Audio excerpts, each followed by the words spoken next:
नमस्कार, दंडवत प्रणाम. सुगरणीचा खोपा या चॅनलमध्ये आपली मावशी आपलं सगळ्यांचं स्वागत करते. अक्षय तृतीयाच्या आपल्या मावशीकडनं आपल्या सगळ्यांना शुभेच्छा. आज आपल्याला रवा भाजून सांजोऱ्या तयार करायच्या आहे. अक्षय तृतीयाला हे महत्त्वाचं आहे. तर आता मी अर्धा किलो रवा घेतला आहे. रवा माझा दुकानावरचाच आहे, जरा बारीक आहे.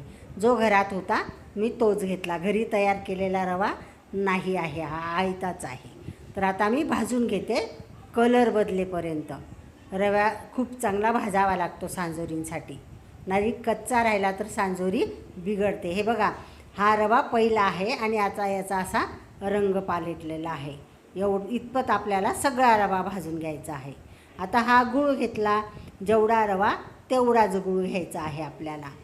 तर आता याचा आपण पाक करून घेऊ. पाक म्हणजे 1-2 तारी नाही, फक्त असा चिकट होईपर्यंत पाक करायचा आहे आपल्याला, मधासारखा. तर आता याच्यात थोडं पाणी टाकून घेऊ.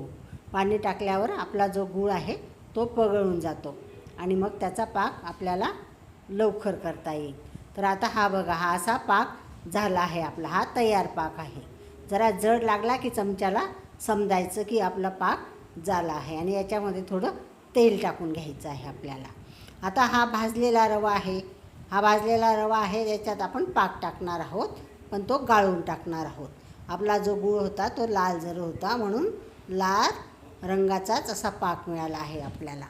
तर आता हा पाक आहे ना, हा 2-3दा करून टाकायचा, एकदम टाकायचा नाही, नाहीतर आपला जो रवा आहे त्याचा शिरा तयार होतो. तर आपल्याला जसा लागेल तसा थोडा थोडा करून 2-3दा टाकून घ्यायचा आहे. हा बघा, मी 2दा टाकला आणि आता मिक्स करून घेते. मी बरोबरीचाच केला होता पाक, म्हणून काही जास्त कमी असा झाला नाही. आणि आता हे रात्रभर हे मिश्रण आपण झाकून ठेवू. आता सकाळी बघू आपण याच्याकडे.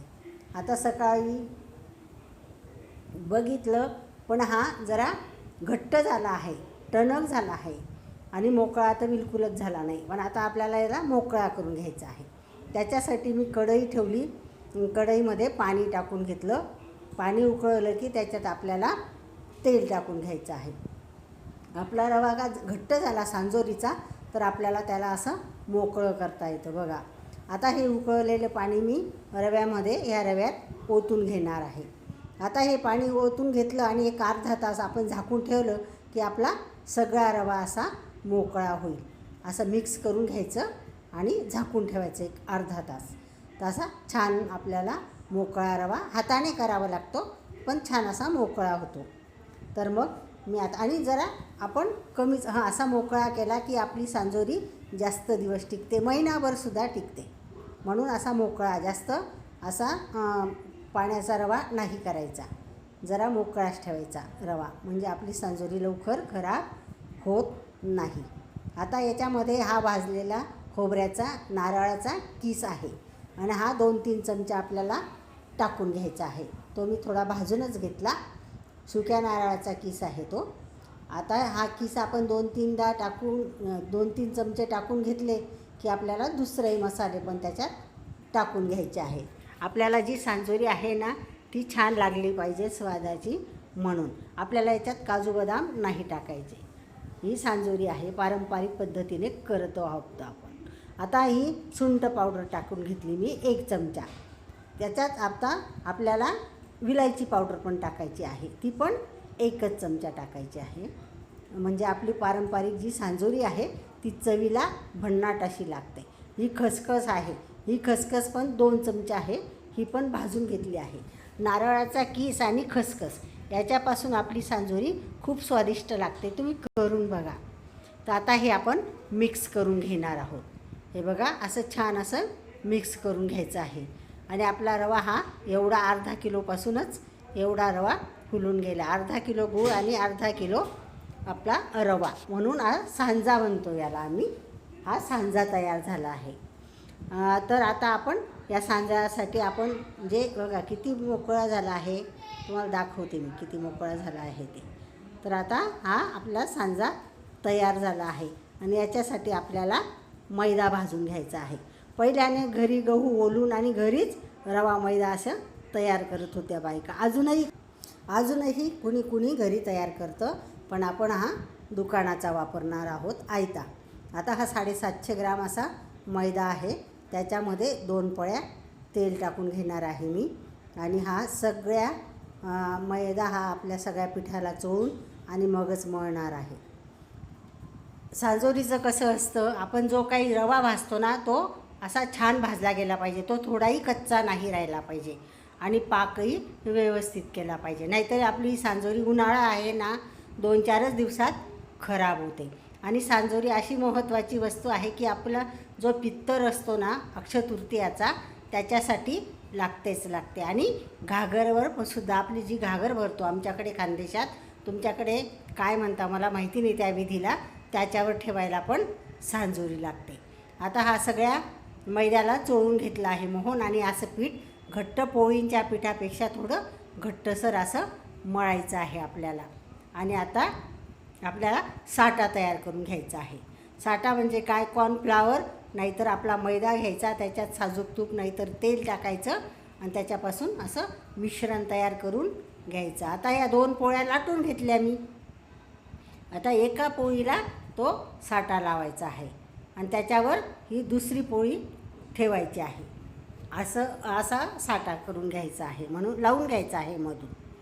तर आता चला आपण लावून घेऊ. आता हा एका पोळीला असा लावून घ्यायचा आणि दुसरी पोळी त्याच्यावर ठेवून घ्यायची आहे. अक्षय तृतीयाचा सण एवढा महत्त्वाचा सण आहे ना खानदेशात. आपलं आत्ताच लग्न झालेल्या लेकी बाळी माहेरी येता, झोके बांधता, झोके खेळता, खूप छान असा एन्जॉय होतो. एक तर दिवाळी आणि दुसरी म्हणजे अक्षय तृतीया, म्हणजे आमच्याकडे म्हणता आखाजी. आखाजीला येताना त्यावेळेला म्हणून असं काहीतरी गोडधोड करावं लागतं. पुरणपोळी करता, आंब्याचा रस, आंबे आलेले असता म्हणून तेव्हाच आंब्याचा रस करता. असा हा सण आहे. याच्यामध्ये आता मी हे दोघं लावून घेतलं आणि याचे पेढे पाडून घेणार आहे. तर आता म्हणून आमचं अक्षय तृतीयाच्या सणाला खानदेशात खूपच महत्त्व आहे.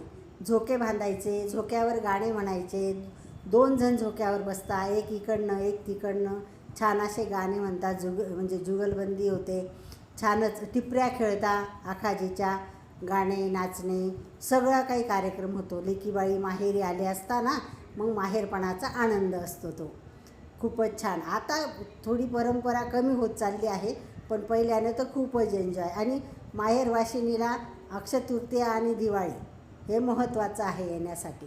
आता मी ह्या पाऱ्या लाटून घेतल्या, माझ्या ताईने लाटून दिल्या मला. या पाऱ्यांवर असा आपला जो काही सांजा आहे तयार केलेला रवा तो टाकून घेतला आणि हे आपलं बाजूने सगळ्या बाजूने असं दूध लावून घेतलं बरं का. हे दूध म्हणजे गमचं काम करतं आणि ह्या दोघं पाते म्हणता याला, या दोघी पाऱ्यांना जोडतं ते, म्हणून ते मध्ये लावून घ्यावं लागतं. आता हे दोघं पाऱ्यांना वरचे पाते टाकून आणि असं पॅक करून घेतलं आहे मी, जोडून घेतलं आहे. आणि ही फिरकी असते आमच्याकडे, या फिरकीने असं काटून घ्यायचं असतं. ही सगळ्या बाजूने असं गोल हे असं काटून घेतलं की आपल्याला अशी गोलसर अशी सांजोरी मिळते, त्याला सांजोरी म्हणतात. अशा ह्या प्रमाणात आपल्याला सगळ्या सांजोऱ्या तयार करून घ्यायच्या आहेत आणि हे बाजूचे काढून घ्यायचे आहेत. हे बघा अशा गोल गोल सांजोऱ्या मिळतात मग आपल्याला. आणि ह्या सांजोऱ्या आपल्याला तळून घ्यायच्या आहेत. आता खेड्यामध्ये तुम्ही कोणाकडेही जा, गावाकडे आपला खेड्या गावात, तर तुम्हाला सकाळी गेल्यावर ही सांजोरी मिळणार खायला. खूपच प्रेमळ लोक असतात खेड्याकडचे आपले. आता तेवढ्या सांजोऱ्या माझ्या तयार झाल्या आहेत आणि आता ह्या तळून घ्यायच्या. अर्धा किलो रव्यामध्ये अर्धा किलो गुळमध्ये माझ्या त्या सांजोऱ्या तयार झाल्या आहेत. आणि 1 किलो 750 ग्राम असा मैदा घेतला होता मी. आता ही सांजोरी आपली हे बघा कशी लालसर अशी छान तळून घेतली मी, खरपूस अशी. खायला खूप सुंदर अशी लागते बरं का ही सांजोरी. तर आपण करंज्या तर करतोच दिवाळीला, पण हे अक्षय तृतीयासाठी बनवतो. आमच्याकडे सांजोऱ्या बनवतात. तुमच्याकडे बनवता की नाही बनवता हे मला कमेंटमध्ये सांगा. आमच्याकडे खूप महत्त्व आहे या सांजोऱ्या. अशा आपण सगळ्या काही तळून घ्यायच्या आहेत. तुम्हाला जरी आजची रेसिपी आवडली असेल तर लाईक करा, शेअर करा आणि सबस्क्राईब करा. चला बाय, काळजी घ्या स्वतःची.